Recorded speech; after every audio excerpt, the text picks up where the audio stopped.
नमस्कार मंडळी, spice craft ह्या माझ्या यूट्यूब चॅनलला तुमचे स्वागत आहे. आज आपण एक अत्यंत अशी पारंपरिक रेसिपी तुमच्यासमोर दाखवतोय. याला वरणफळ म्हणतात. विदर्भात याला वरणफळ म्हणतात. सगळ्यात पहिले आपल्याला पीठ घ्यायचं आहे. पिठामध्ये 2 चम्मच आपल्याला बेसन टाकायचं आहे.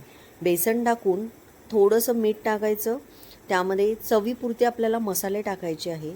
तिखट, मीठ, हळद आणि धनेपूड टाकून थोडंसं हिंग टाकायचं आहे. बेसन टाकल्यामुळे थोडंसं हिंग टाकलं की पचायला हलकं होतं बस. आणि छान मस्त गोळा भिजवून 10 ते 15 मिनिट ठेवायचं आहे.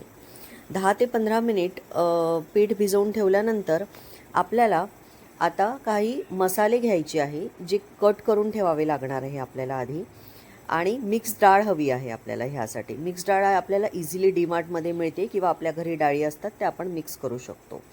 कांदा, टोमॅटो, हिरवी मिरची, कढीपत्ता हे सगळं आपल्याला कट करून घ्यायचं आहे.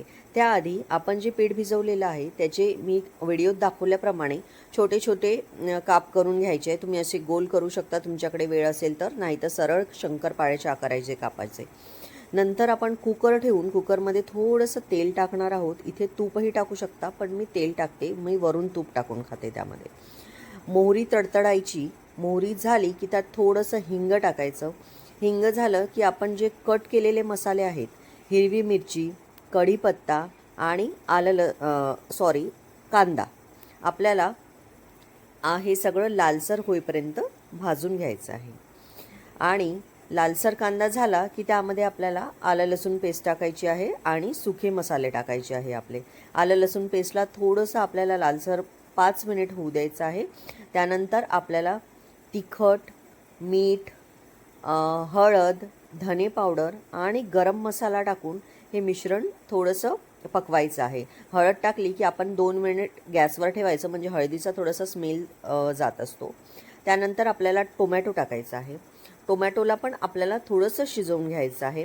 कुकर लावणार आहोत, त्यामध्ये तो ऑलरेडी शिजणारच आहे, पण तरीही तेलामध्ये तो व्यवस्थित शिजवून घ्यायचा आहे टोमॅटो शिजला की त्यामध्ये आपल्याला डाळ टाकायची आहे. आपण जी धुवून ठेवलेली डाळ होती ती. आणि लक्षात ठेवा, आपल्याला गरम पाणी टाकायचं आहे. गरम पाणी टाकून त्याला उकळी आणायची आहे.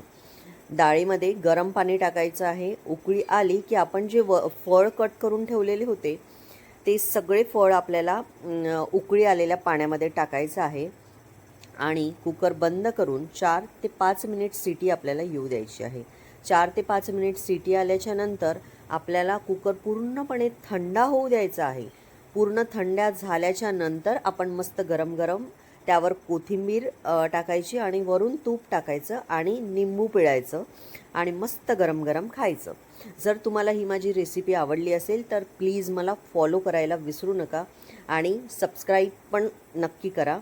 थँक्यू. स्पाइस क्राफ्ट हे मी नवीन न्यू चॅनल बनवलेलं आहे, so please support me. Thank you. आणि तुम्हाला रेसिपी कशी वाटली हे मला कमेंटमध्ये नक्की सांगा. धन्यवाद.